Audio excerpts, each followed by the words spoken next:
রাজনৈতিক চাপে সরকারি কর্মকর্তারা সঠিক তথ্য দিতে অসহায় ছিলেন বলেই তারা বাধ্য হয়েই সরকারি প্রাক্কলন করতেন বলে জানিয়েছেন শ্বেতপত্র প্রণয়ন কমিটির প্রধান ডক্টর দেবপ্রিয় ভট্টাচার্য।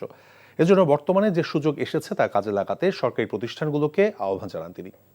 রাজধানী শেরেবাংলা নগরের পরিকল্পনা কমিশনের ২৪টি সংস্থার সঙ্গে বৈঠক শেষে তিনি এসব কথা বলেন জিডিপি, জাতীয় আয়, মূল্যস্ফীতি এবং এটিপির প্রাক্কলনের বস্তুগত ভিত্তি অত্যন্ত দুর্বল ছিল।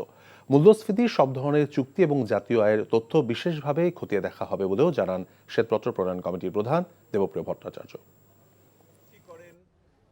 পরিবেশন করেন ২৪টি প্রতিষ্ঠানের সাথে মিটিং করেছে। আমরা মোটা দাগে আইডেন্টিফাই করছি যে যেই সমস্ত প্রাক্কলনগুলো করা হয় সেই প্রাক্কলনগুলোর বস্তুগত ভিত্তি অত্যন্ত দুর্বল। অনেক সময় যারা প্রাক্কলন তৈরি করেছেন তারা অসহায় বোধ করেছেন, ওই প্রাক্কলন দিতে বাধ্য হয়েছেন। এই কথাটা অনেক বড়ভাবে এসেছে। ঠিক বললাম কিনা? এইটা একটা ওনাদের অসহায়ত্বটা ওনারা আজকে বলেছেন। এনজিওর কিস্তি প্রথমবার বিকাশ পেমেন্ট করলেই ২০ টাকা ইনস্ট্যান্ট ক্যাশব্যাক।